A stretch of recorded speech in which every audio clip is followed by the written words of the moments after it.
I mean, you could have offered me $1 million to go out on stage, and I would have said, I'll see you after I get my band together.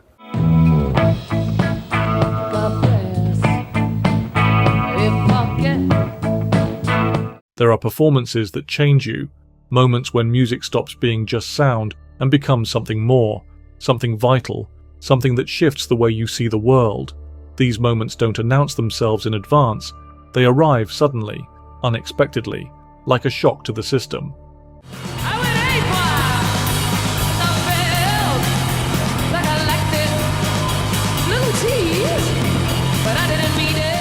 For Chrissie Hynde, these moments came from a handful of artists who shaped her not just as a musician, but as a person. They were the ones who made music feel necessary, who showed her that it was possible to live by your own rules. Some of them were innovators who redefined what music could be. Others were pure instinct, raw and untamed. All of them left a mark. The first time she understood what rock and roll really was, she was standing in front of a stage at a fairground in Akron, Ohio.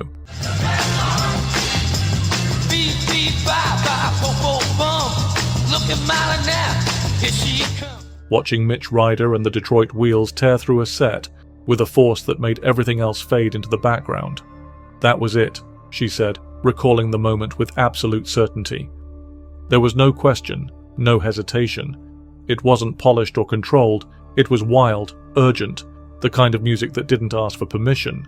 Ryder's voice was ragged and relentless, the band behind him driving every song forward like a runaway train. It was loud, fast, and unfiltered, and from that moment on, Hynde knew exactly what she wanted. Some people spend years searching for the thing that will define them, waiting for the moment of clarity. For Hynde, it came in an instant. From that night on, music was no longer something to admire from a distance. It was something to be inside of, something to shape a life around. It was sweaty, hot. We rocked the club. It's good. And over the years, other artists would reinforce that conviction, showing her in different ways what it meant to be fearless, to be original, to be unshakably yourself. One of those figures arrived years later, on a stage in Cleveland, in the form of David Bowie.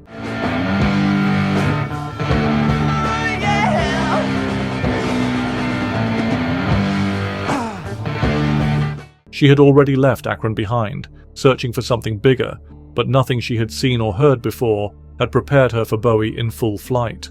It was more than a concert. It was a reinvention of what music could be. That changed everything for me, she admitted, still able to recall the shock of it decades later. Bowie was in complete control, bending genres, shifting personas, making the entire spectacle feel effortless. It was not just the music, though, that was enough on its own. It was the precision, the vision, the way he seemed to exist outside of time, beyond expectation. He did not just perform songs, he inhabited them, shaping them into something that felt alive. Bowie was a master of transformation, refusing to be tied to a single sound or identity, and that defiance spoke to Hynde on a level that was impossible to ignore. He had no interest in playing by the rules, and neither did she. You know, when we got in bands, we weren't trying to be famous, we were trying to be anti-establishment and not mix with society. It was kind of more of a, not really underground. I mean, we never really was in it for the fame or the money. We just wanted to, it didn't work that way, you know, you did it for fun. Right. So I think it was my generation, we weren't very good with it wasn't a celebrity culture. But there was another kind of mastery that fascinated her just as much, the kind that didn't rely on theatrics or reinvention, but on something deeper, something that could not be faked. Jeff Beck was that kind of musician.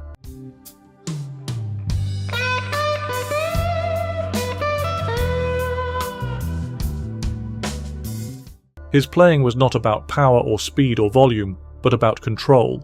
Every note had a purpose. Every movement was deliberate.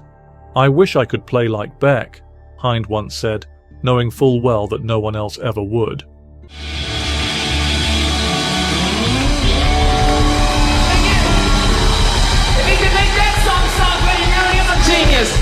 Beck's guitar work was pure instinct, refined to an almost impossible degree. He did things with the instrument that most players wouldn't even attempt, but it was never about showing off.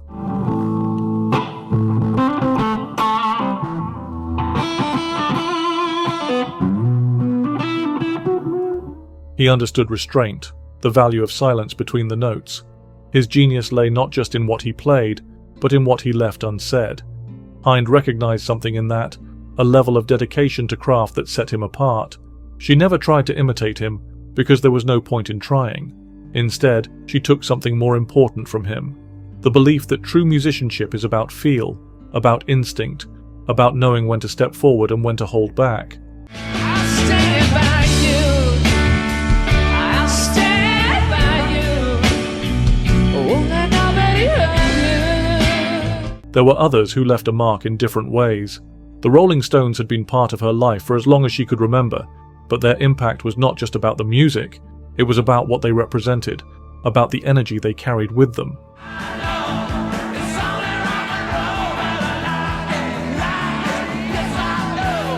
They brought R&B to London, she said, capturing their significance in a single sentence. They understood the roots of rock and roll better than anyone, taking the raw soul of American blues and transforming it into something dangerous, something that belonged to them alone. The Stones were never about perfection. That was their power. They had a looseness, a swagger, a way of making everything feel spontaneous even when it wasn't. Mick Jagger didn't just sing, he prowled, he taunted, he commanded. Please allow me to introduce myself. I'm a man of will and taste. Keith Richards made the guitar sound both sloppy and precise at the same time, a contradiction that somehow made perfect sense.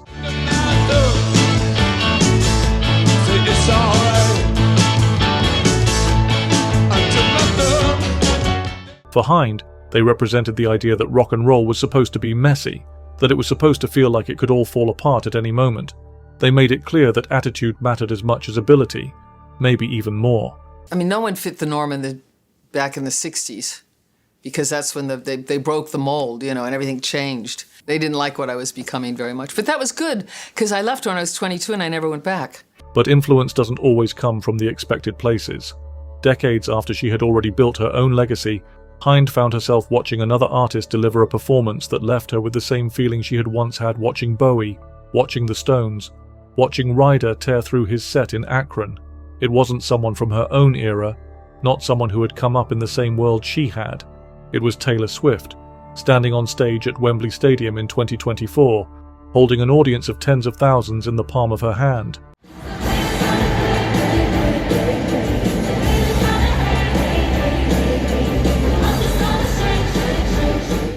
Beautiful and inspiring, Hynde called the performance, and it was not empty praise. Swift had something that all great performers have, the ability to make a massive space feel small, to make every person in the crowd feel like the songs were being sung just for them. It was not about genre or style. It was about presence, about the understanding that a concert is not just about playing music, but about creating a moment. That was what Hynde had always valued most. It was the thing that connected all of her influences, from Ryder's reckless energy to Bowie's reinvention, from Beck's control to Jagger's effortless charisma. It was the knowledge that music is not about perfection, but about making people feel something real. Even before she saw any of them perform, Hynde had already been shaped by music. The Dave Clark Five had been part of her world from the beginning, one of the first British invasion bands she had truly connected with. Mike Smith was one of the great British rock singers, she said, a simple statement that carried the weight of genuine respect. The Dave Clark Five were not the biggest or the most revolutionary band of their time, but they mattered. Their sound had an urgency, a sharpness that set them apart.